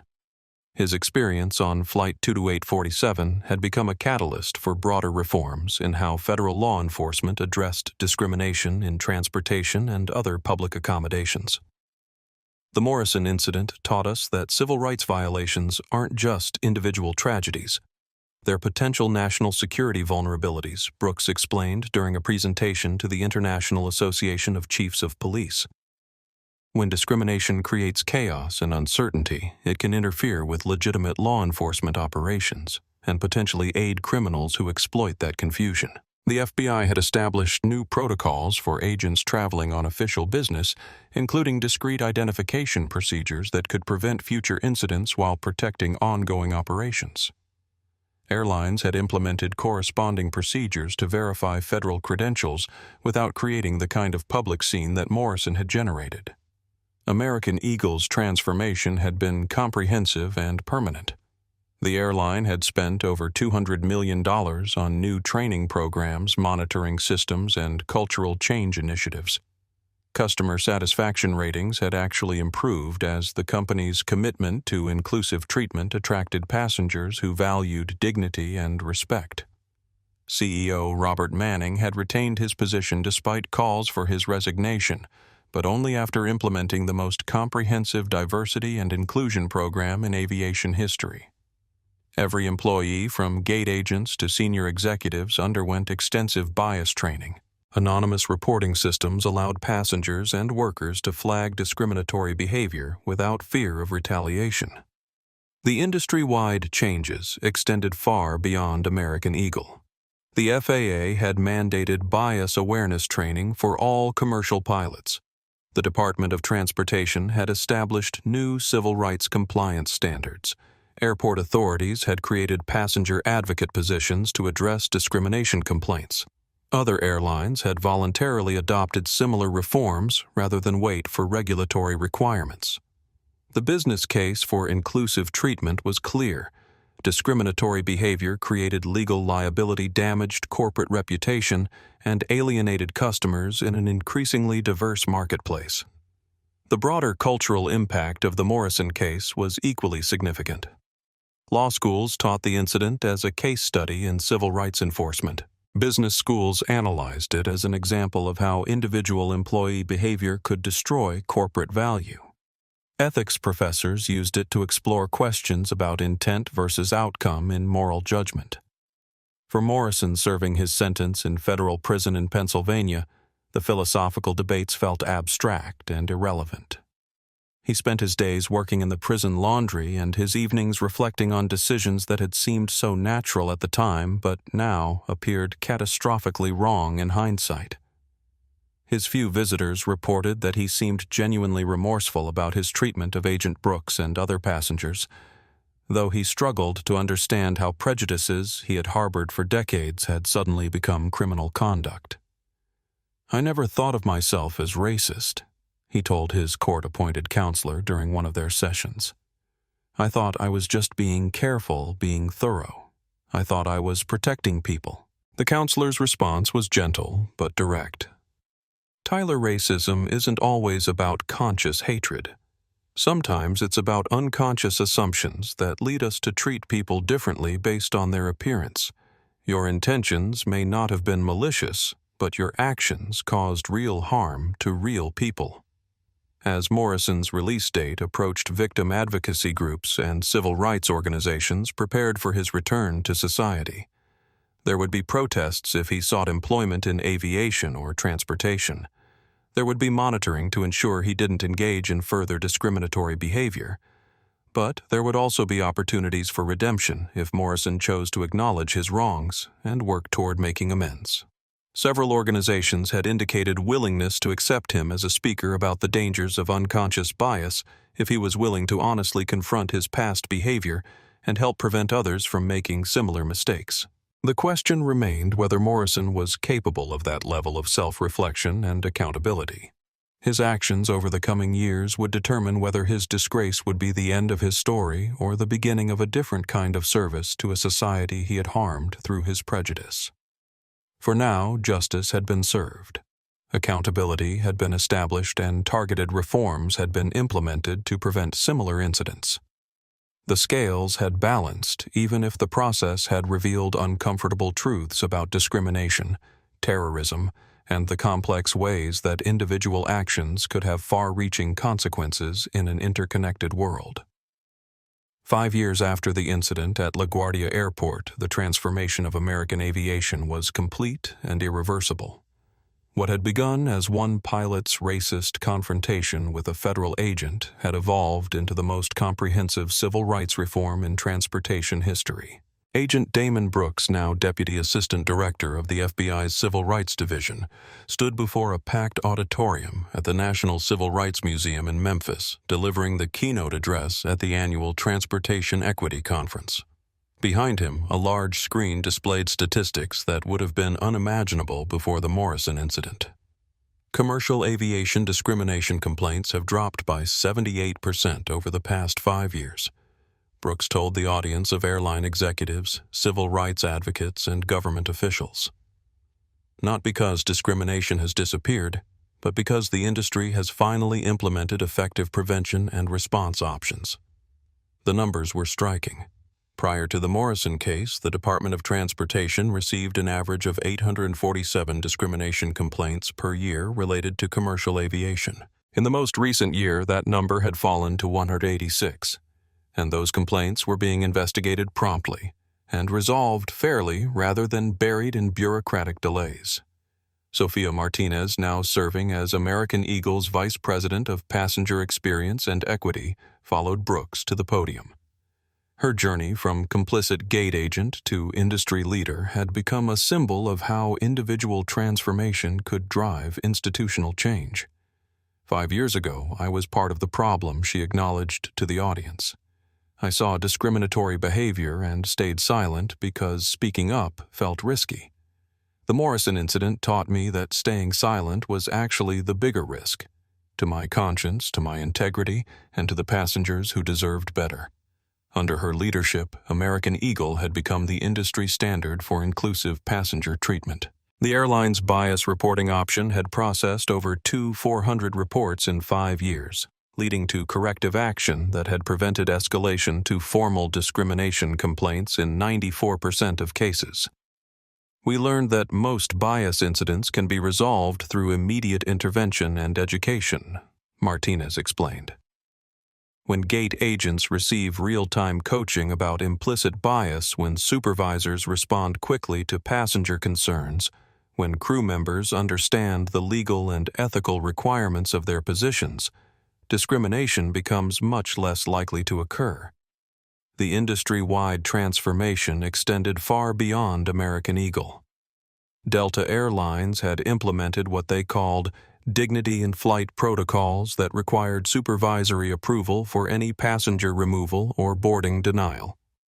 United Airlines had established passenger advocate positions at major hubs to address discrimination concerns in real time. Southwest Airlines had created anonymous reporting options that allowed passengers to flag biased treatment without fear of retaliation.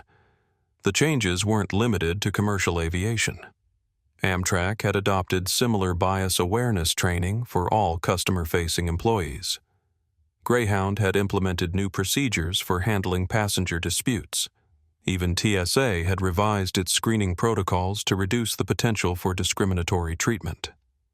Captain Derek Phillips Morrison's former first officer, who had courageously testified about his captain's discriminatory behavior, now served as Director of Crew Integrity for American Eagle's Flight Operations Division.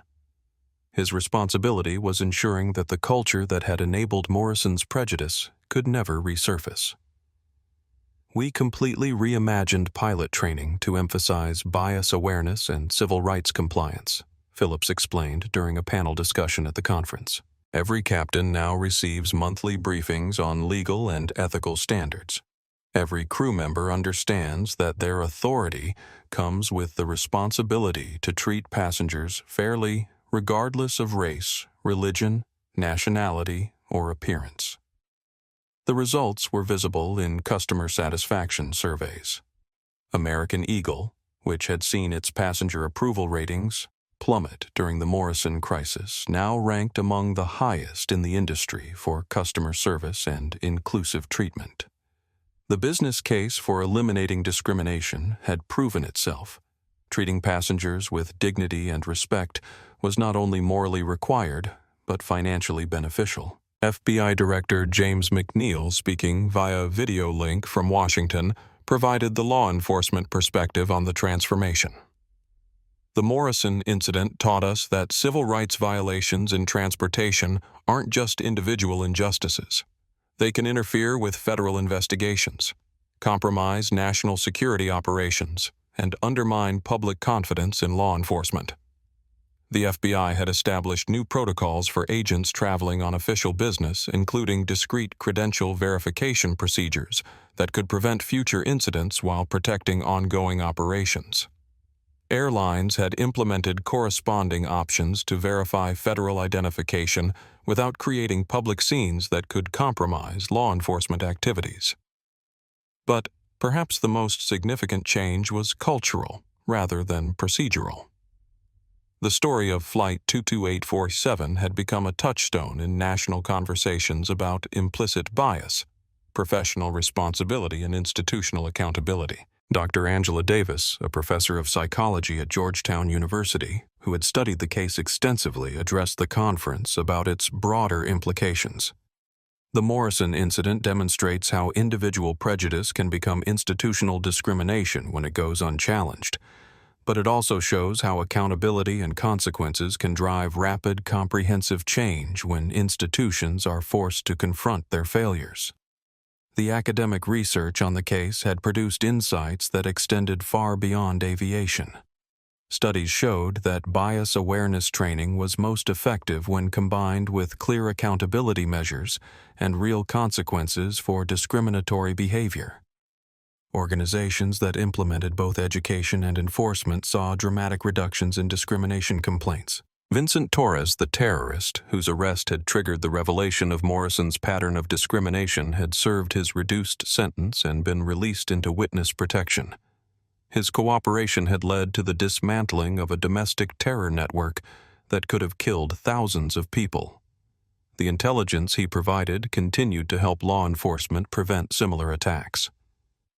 Marcus Webb Torres's associate, who had fled when he saw the commotion Morrison created, remained in federal prison serving a life sentence for terrorism conspiracy. His planned attacks on Chicago landmarks had been prevented not through heroic intervention, but through the accidental chaos caused by one pilot's prejudiced behavior. The irony of Morrison's role in preventing terrorism continued to complicate public opinion about his case. Some commentators argued that he deserved recognition for inadvertently saving lives. But civil rights leaders and legal scholars maintained that praising discrimination, even when it produced positive outcomes by accident, would set a dangerous precedent. Judge Patricia Hayes, who had presided over Morrison's trial, addressed this complexity during a legal symposium at Harvard Law School. The law cannot and should not consider accidental positive outcomes when evaluating intentional discriminatory conduct. If we excuse prejudice because it sometimes prevents crime through random chance, we undermine the entire foundation of civil rights protection. Morrison himself had been released from federal prison after serving 16 months of his 18-month sentence. Now, 55 years old and working as a night security guard at a warehouse in New Jersey, he remained largely invisible to the public that had once debated his actions so intensely. His rare public comments suggested a man still struggling to understand how behavior he had considered normal professional judgment had destroyed his life and career. During a brief interview with a local newspaper, Morrison said, "I never intended to hurt anyone. I thought I was being cautious, being responsible. I didn't realize how my actions looked to others or how wrong they were." But victim advocates remained skeptical of Morrison's claims of ignorance. Dr. Marcus Johnson, the Harvard cardiologist who had been removed from Morrison's flight months before the Brooks incident, felt that Morrison's expressions of regret were incomplete. "He says he didn't realize his actions were wrong," Dr. Johnson observed, but dozens of passengers complained about his behavior over the years. Gate agents like Sophia Martinez knew it was problematic. His own first officer recognized the pattern. Morrison's claim that he didn't know better is hard to accept when so many people around him understood that his conduct was discriminatory. The families of Morrison's victims had found their own forms of closure and advocacy. Teresa Gonzalez, the federal prosecutor who had been detained while Morrison questioned her government credentials, now served as chair of the American Bar Association's Committee on Civil Rights in Transportation. James Wright, the active-duty Marine who had been subjected to multiple ID checks despite being in uniform, had been promoted to major and frequently spoke to military audiences about recognizing and confronting discrimination in civilian settings. Military service members face unique challenges when we encounter bias in civilian environments, Major Wright explained during a Pentagon briefing on civil rights awareness. "We're trained to respect authority and follow orders, but we also swear an oath to defend the Constitution, including the civil rights protections it guarantees to all Americans." The broader transformation of aviation industry culture was perhaps best exemplified by the career trajectory of Captain Lisa Chen, who had taken over Morrison's flight that morning and ensured its safe completion. She had been promoted to chief pilot for American Eagle's Northeast Division and frequently spoke at industry conferences about leadership and ethical decision-making. A captain's authority is not absolute. It's conditional on exercising that authority fairly and professionally. Captain Chen told audiences of airline personnel, "We command aircraft worth hundreds of millions of dollars and carry responsibility for hundreds of lives. That level of trust requires the highest standards of professional and ethical conduct. Under her leadership, American Eagle had implemented what became known as the Chen Standard, comprehensive protocols requiring justification for any passenger removal or boarding denial, with multiple levels of supervisory review and passenger advocacy intervention.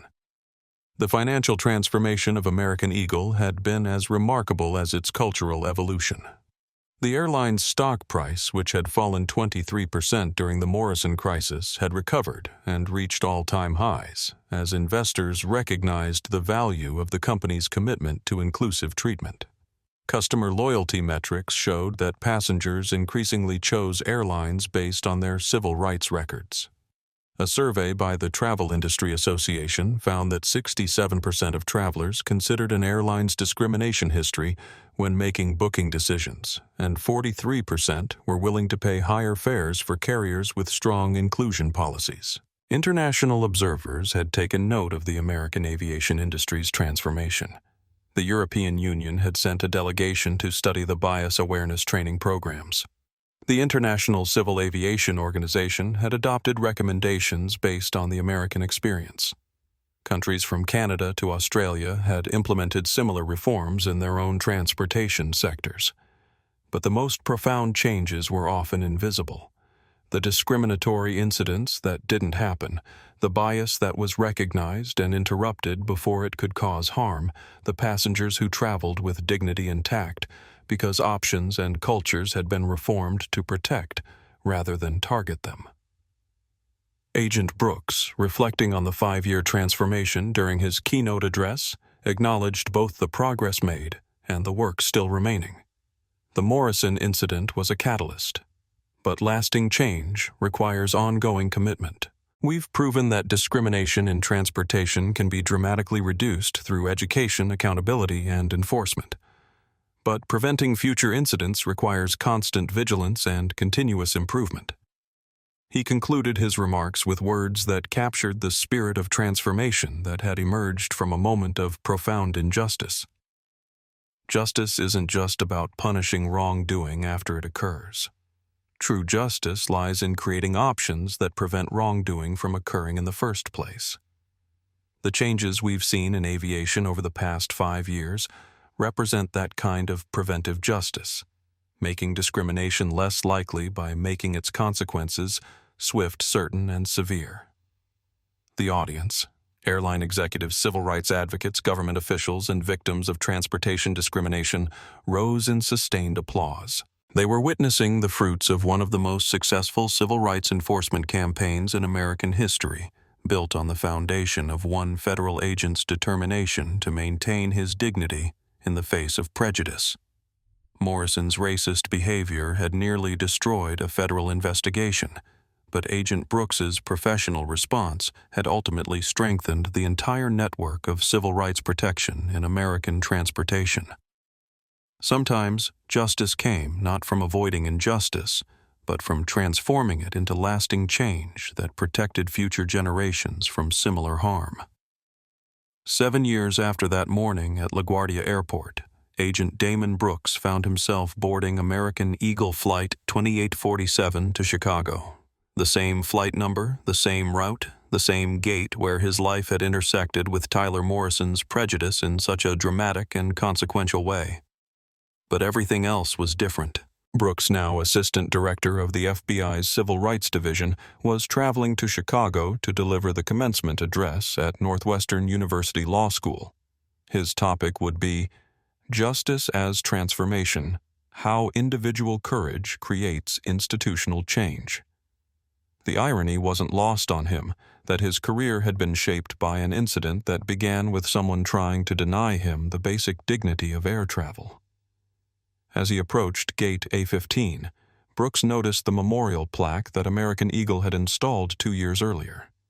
It read, "In recognition of all passengers who have faced discrimination in air travel and in commitment to ensuring that dignity and respect define every journey." Let this gate be a reminder that justice delayed is justice denied, but justice served can transform everything. The gate area bustled with the familiar energy of air travel, but the atmosphere was different from that morning 7 years ago. More diverse passengers moved through the space with confidence rather than anxiety. Airport personnel wore pins displaying American Eagle's dignity and flight commitment. Supervisors were visibly present, ensuring that interactions between staff and passengers remained professional and respectful. Sophia Martinez, now a senior vice president, but still occasionally working gate duties to stay connected with frontline operations, greeted Brooks with a warm smile of recognition.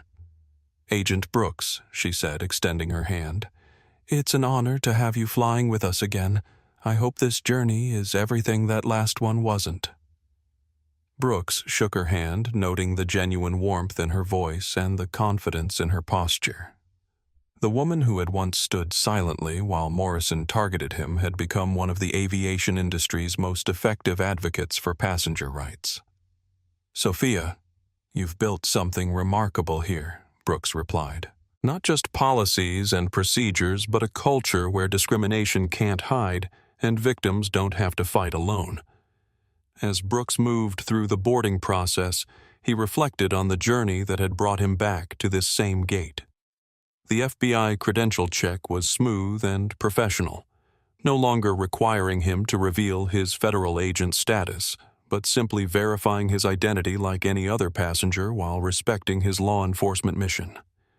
The cabin itself had been modified based on recommendations from the Civil Rights in Transportation Advisory Committee.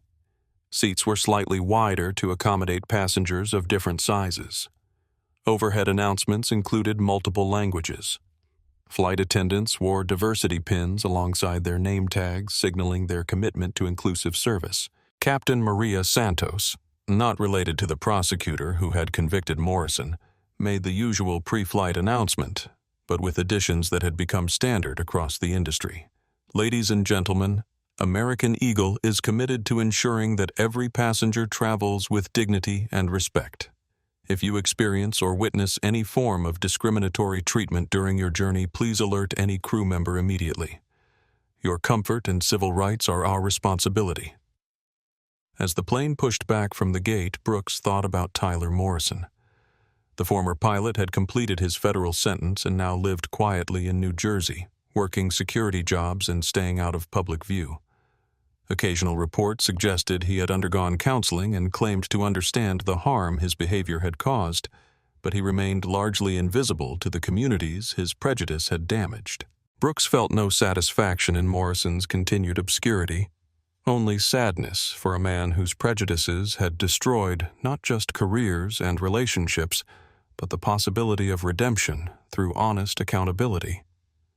Morrison had chosen isolation over introspection, silence over service. Meanwhile, Derek Phillips, Morrison's former first officer who had courageously testified against his captain, was now flying as a senior captain for American Eagle.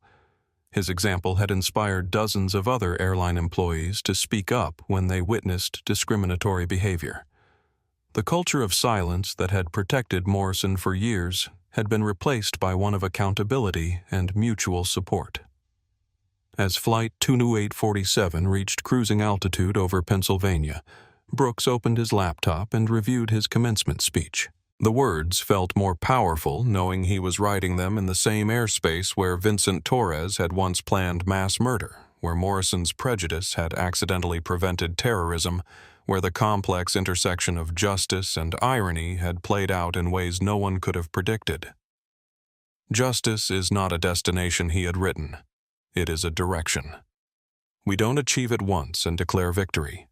We choose it daily, hourly, in moments when no one is watching and in moments when everyone is recording. Justice is what happens when individual courage meets institutional support, when personal integrity becomes collective transformation.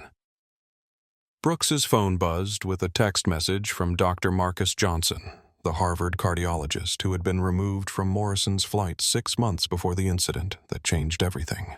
Johnson was now serving on the American Medical Association's Committee on Healthcare Transportation Rights, ensuring that medical professionals could travel for patient care without facing discriminatory barriers. The message read, watching your Northwestern speech on livestream. Proud to know that the discrimination we faced led to changes that protect countless others. That's the definition of justice, turning individual pain into collective progress. Another message came from James Wright, the Marine major who had been repeatedly ID checked despite being in uniform.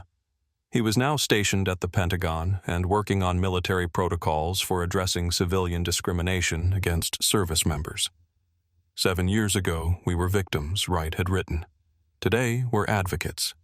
That transformation is Tyler Morrison's real legacy, not the terrorism he accidentally prevented, but the movement he unwittingly started. As the plane began its descent into Chicago, Brooks looked out the window at the Willis Tower, the skyscraper that Torres and Webb had planned to destroy. The building stood tall and proud, filled with workers who had no idea how close they had come to catastrophe or how one pilot's prejudice had accidentally saved their lives. But Brooks knew that the real victory wasn't in the terrorism that had been prevented or the building that still stood. The real victory was in the discrimination that no longer occurred, the dignity that was now protected, the culture that had been transformed. Flight 22847 landed smoothly at O'Hare International Airport, where Brooks was met by a small delegation from Northwestern University. As he walked through the terminal, he noticed the same changes that had occurred at LaGuardia and airports across the country. Diversity training posters, passenger rights information, anonymous reporting options, and staff who had been educated about bias and empowered to address it. That evening, standing before 400 graduating law students and their families, Brooks delivered what would become one of the most quoted commencement addresses in Northwestern's history. 7 years ago, I boarded a plane in New York as a federal agent pursuing a dangerous criminal. I was denied that boarding by a pilot who saw my race rather than my profession, my skin color rather than my service. That moment of discrimination could have been just another painful reminder of prejudice's persistence. Instead, it became the catalyst for the most comprehensive civil rights transformation in transportation history. Why not? Because discrimination was new or unique, but because this time it was witnessed, recorded, and met with accountability rather than silence. The pilot who targeted me thought he was exercising authority. But real authority comes from justice, not bias. Real power comes from protecting the powerless, not targeting them. Real leadership comes from building options that serve everyone, not just those who look like us. Your generation inherits a legal framework that is more just than the one I encountered 7 years ago. Not perfect, but better. Not complete, but progressing. Your responsibility is to continue that progress to ensure that justice remains a direction rather than a destination. Every day you will face moments where you can choose silence or courage, compliance or conscience, the easy path or the right path. Choose courage, choose conscience, choose justice. Because individual moments of moral clarity can create institutional waves of lasting change. Tyler Morrison's Prejudice taught us that discrimination destroys everyone it touches, victims and perpetrators alike. But your response to injustice will determine whether suffering becomes wisdom, whether pain becomes progress, whether individual trauma becomes collective transformation. Go forward and make justice your direction. The future is counting on it. The standing ovation lasted 4 minutes.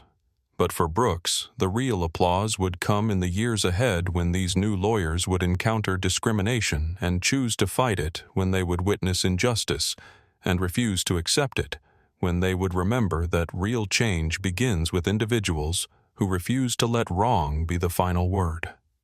Flying back to Washington that night on yet another American Eagle flight, Brooks reflected on the journey from victim to advocate, from trauma to transformation, from one moment of injustice to 7 years of progress. Morrison's prejudice had been meant to diminish and exclude. Instead, it had inspired and included. The pilot's attempt to deny Brooks his dignity had ultimately expanded dignity for millions of travelers. Sometimes justice came not from preventing injustice, but from ensuring that injustice never had the last word. Morrison's legacy wasn't the terrorism he accidentally prevented. It was the discrimination he had intentionally perpetrated and the movement that rose to ensure it could never happen again. As the plane carrying Brooks descended toward Reagan National Airport, he smiled at the irony. 7 years later, he was still flying, still fighting, and still transforming individual moments of prejudice into institutional progress. The work of justice was never finished, but it was always worthwhile. And sometimes it began with one person's refusal to accept that dignity was negotiable, respect was conditional, or justice was impossible. Morrison had tried to ground one passenger. Instead, he had launched a movement that lifted everyone. 10 years after Captain Tyler Morrison's racist confrontation with FBI agent Damon Brooks at LaGuardia Airport, the transformation of American transportation had become a model for civil rights enforcement worldwide. Aviation discrimination complaints had reached historic lows not through suppression of reporting, but through genuine prevention of discriminatory incidents. Morrison himself remained a private figure working overnight security shifts in New Jersey and avoiding all media attention. His disgrace had been complete and irreversible, but from that fall had risen a more just and equitable network that protected the dignity of every traveler regardless of race, religion, or appearance. Agent Brooks, now Deputy Director of the FBI's Civil Rights Division, had turned his traumatic experience into a career dedicated to preventing others from facing similar injustice. The Brooks Protocols for Bias Prevention in Federal Investigations had been adopted by law enforcement agencies nationwide, ensuring that civil rights violations could never again interfere with national security operations, as Morrison's prejudice had nearly done. The ripple effects continued to spread, touching every corner of American transportation, and inspiring similar reforms in education, healthcare, and housing. Sometimes progress required the complete destruction of old networks of discrimination, and Morrison's downfall had cleared the path for something better. A future where dignity was protected, respect was guaranteed, and justice was not just an ideal, but a daily reality for every American traveler. And there you have it, a story that shows how one person's courage in the face of discrimination can transform an entire industry. Agent Brooks didn't just stand up for himself that day at LaGuardia Airport. He stood up for everyone who has ever been judged by their appearance rather than their character. If this story inspired you, if it reminded you that justice is worth fighting for, then I need you to do something for me. Hit that like button right now to show your support for stories that matter. Share this video with someone who needs to hear this message, because change happens when we refuse to stay silent about injustice. And most importantly, subscribe to this channel and ring that notification bell, because we're committed to bringing you more true stories of courage, accountability, and transformation. Stories that prove that even in our darkest moments, justice can prevail when ordinary people choose to do extraordinary things. Remember, you don't need a badge or a uniform to stand up for what's right. You just need the courage to speak up when you see wrong being done. Because sometimes one moment of moral courage can change everything. Thanks for watching, and I'll see you in the next video where justice always has the final word.